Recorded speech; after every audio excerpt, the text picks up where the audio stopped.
Still in that season of the first year of President Bola Ahmed Tinubu's stewardship. And, you know, by all accounts, it's been a rocky ride.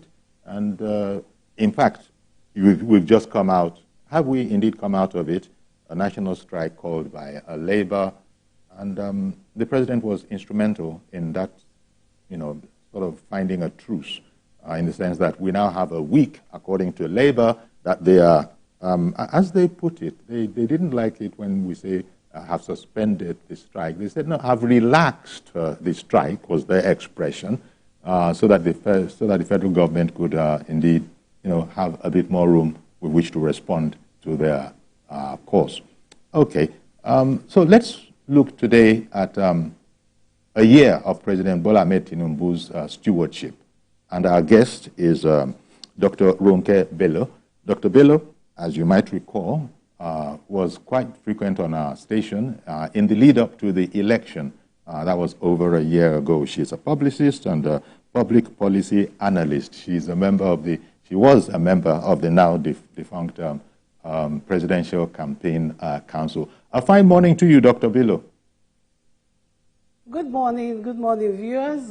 Chief Yori, nice to be here again. And I'll call you Uncle Just Yori will do, Chief K. I'll call you Uncle Yori for we, your mentees in the career. You are Uncle That's Yori. even worse. So hello. But thank you very much. Thank you very, very much. Okay, so it's been tough, hasn't it? It's been tough, a tough 1 year for all concerned. It's here we are.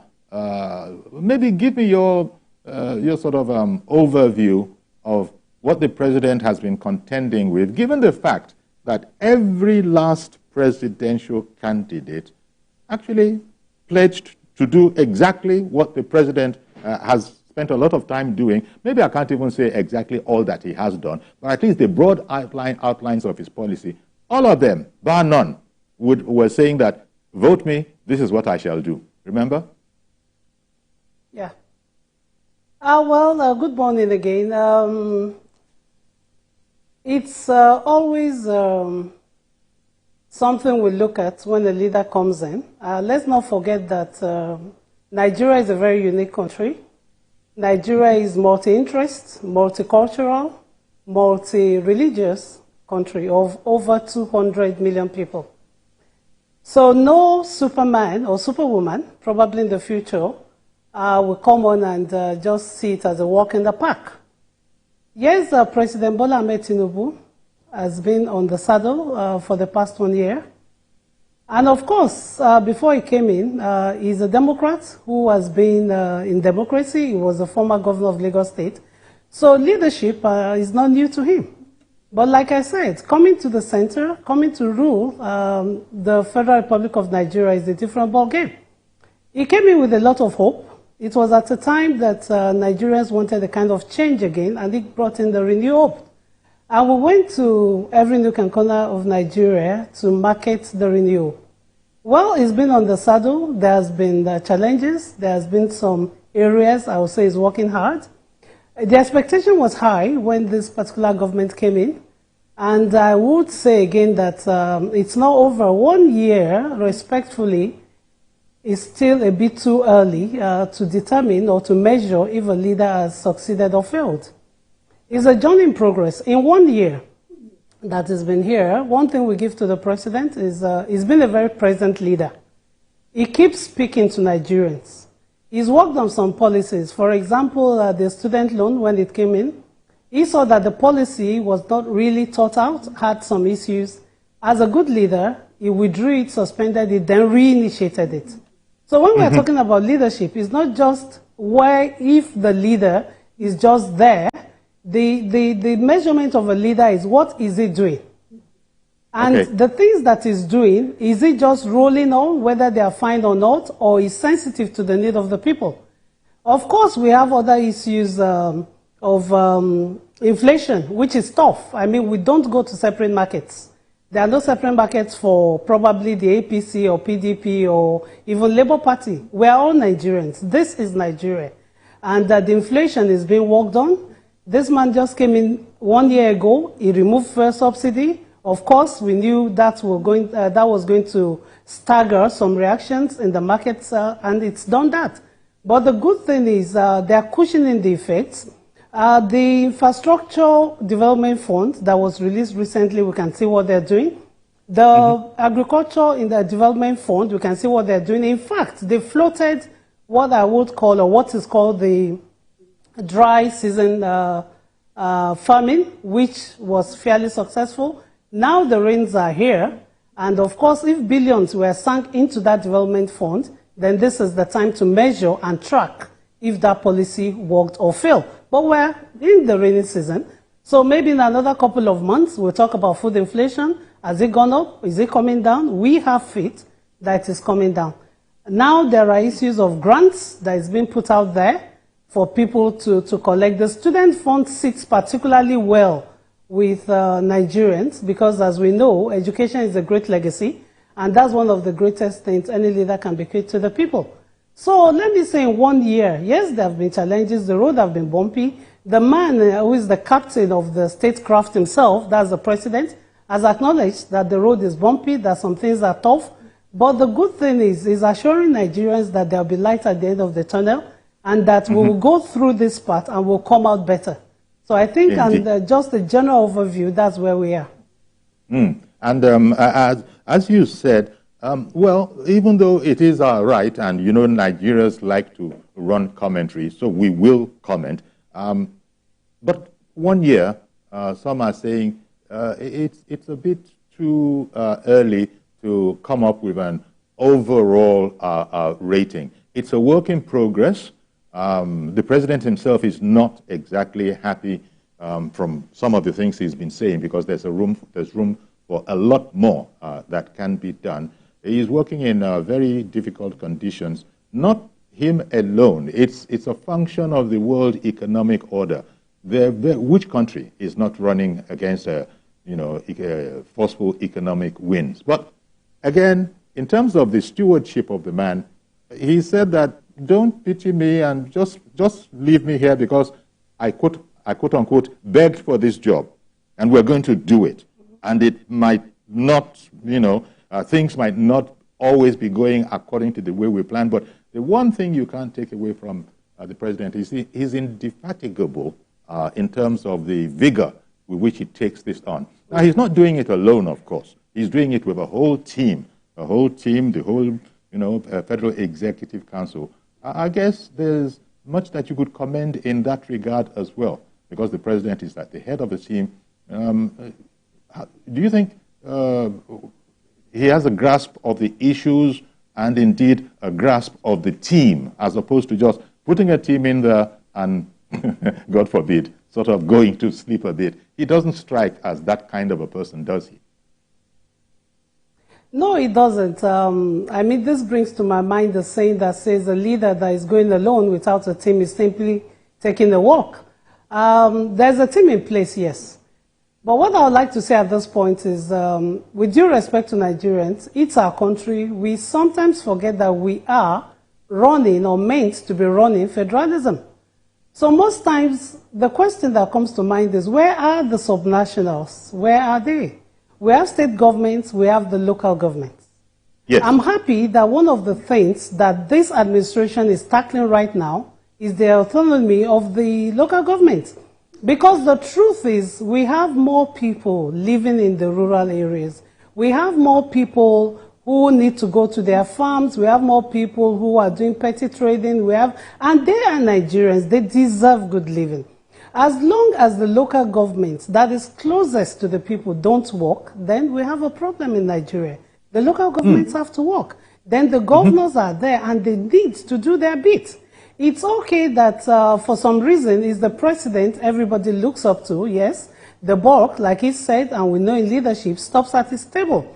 But the local governments must work. And personally and most respectfully, I believe that if we can get the autonomy of the local government, then it would have left one of the biggest legacies for this country. Because until development gets to the people in the grassroots, until they can feel it, they can touch it, they can see it, no matter which Superman or Superwoman is up there, the country will always feel defeated.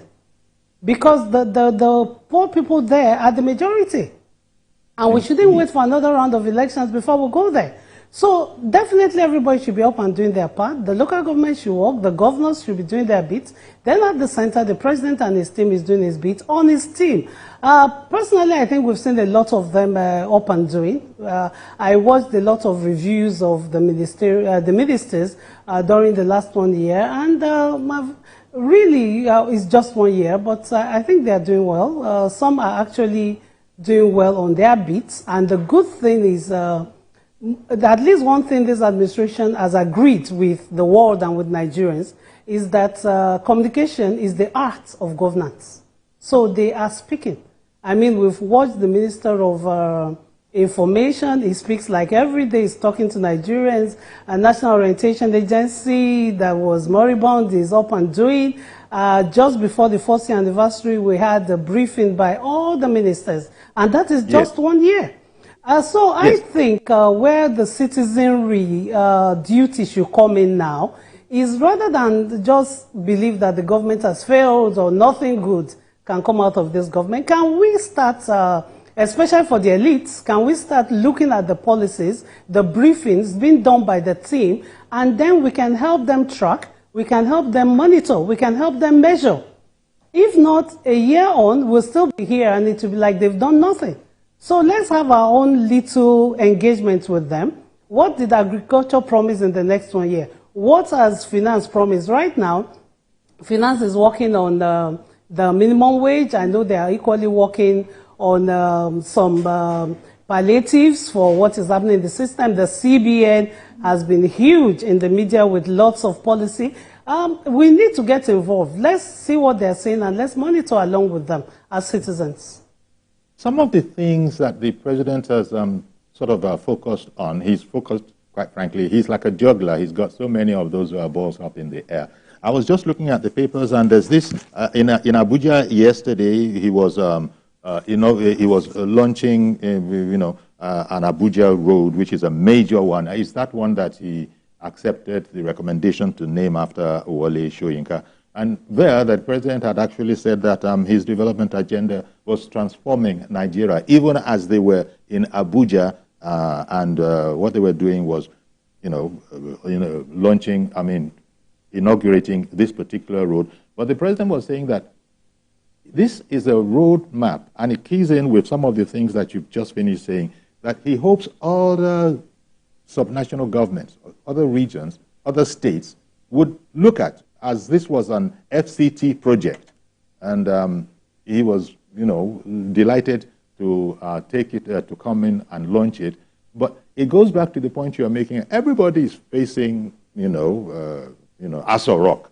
Everybody is facing Aso Rock with their criticism, with their, complaints. But a lot of it, a lot of the work, quite frankly, lies at the purview of the state governments. Now, and constantly people have been calling into the program in different programs and in different contexts, reminding us of this point. Why is everything aimed at the federal government? How about the states? People should direct a lot of these complaints to the state. But you said it, Nigeria, we have this maybe central mentality of the man in the center of it all. That's the man everybody knows. But they also know the governors. And then I wanted to comment on the other thing that you said. You spoke about the communication of ideas, the Minister of Information. There's been criticism that government's been doing a lot, but we don't know all that we could know.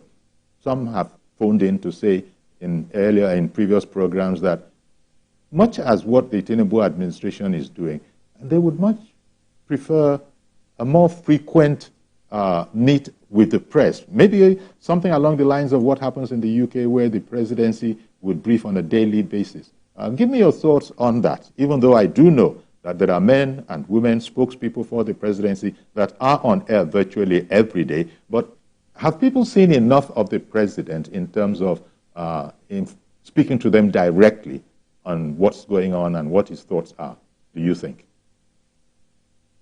Anyway, let me start by saying the Federal Capital Territory Administration. I'm sorry for jam-packing the issues. Sort them out one by one. Yes, because because that is where I personally spent a lot of years in my public service to the country. So the current minister is doing very well. I mean, he's opening up the roads. We're seeing a lot of things working, except for the electricity, which really we should call them out in Abuja, that more can be done. I think His Excellency Wike is doing fine. Let's not forget that most of the things he's working on right now were actually inherited. Some were abandoned, some were done, but he's working well. And I say respectfully that after, well, our own boss, El Rufai, this is the first time the FCT is coming alive. And the whole idea of the FCT initially was to make it a green, beautiful city, which should be the pride of not just Nigeria, but of Africa. So we're happy that we're getting back there. It's becoming beautiful, it's becoming clean, and it's becoming green. So that's for FCT. Now, and let me take this time to congratulate the Nobel laureate himself, Wole Soyinka, for the street naming. That was fantastic. That gives hope to people coming after that. Nigeria indeed recognizes the heroes of our country. Now to the information sector. You see, when we look at some of these reminds you a bit, sorry to interrupt, it reminds you a bit about the labors of our heroes past shall never be in vain. well, yes, exactly. Not everybody is in agreement there, yes. But to each his own. We'll come to that. Yes, we'll come to that. But our heroes' labor cannot be in vain. On information, another thing we should look at is what percentage of Nigerians actually watch television or read newspapers. Okay. Yes, majority of people do, but not majority in the urban areas. Of Nigerians. Mm-hmm. Yes. Some don't even have electricity. Some are too busy with life. I mean, looking for what to eat, going to the farm, going to the market daily. And Nigeria has not graduated to a society where even the woman selling pama or selling tomato, we have a small hand telephone set and switch to TVC, for example. No, these people are there doing their own things. So to get the information to these people, truly as a publicist, we need to do more. And that actually falls on the table of the Nigerian Orientation Agency. But like I said before, they are awake, they are back, and they are doing so much. But part of the advice I might like to give the agency is, let's break this thing down to the languages that Nigerians understand. You see, there's another phrase that is very common in Nigeria now. They say you are speaking grammar. Well, so many people just write out of there, not even ready to listen to what we're saying. So let's take it down to the rural people. Let's work out. After all, if the local governments, I come back to them, we are working, from what I think I know, every local government, the 774 local governments in Nigeria, have National Orientation Agency officers. So please, what are they doing? Once something breaks at the center, it goes down right to the root, and they break it down to the people. So we should see most of this information we are passing broken down into the major languages of Nigeria. Well, before, when it was MAMSA, they go to the markets, they go to the car parks, they go to everywhere you had the ordinary, with due respect, what we call the ordinary Nigerian. And so people were carried along. NOA came from MAMSA. So we might need to go back to doing that. Until people understand what is happening in the center, they will keep to just believe that whoever is the president is not doing enough. And it's not starting with this president alone. That has been the challenge with other presidents. Yes, the buck stops at the president's office. Yes, all the billions they hear is being shared by FARC comes from Abuja. So naturally, everybody's eyes is on Abuja, that what is happening there. So we forget to ask our governors when they come back home, that what are they doing? What are they doing with the FARC? What are they doing with their own IGR? If there was no FARC, are we saying some governments will not build their towns and cities? They will. So I think we should go back to that level where we agree that the subnationals must work. And information will naturally flow to those people because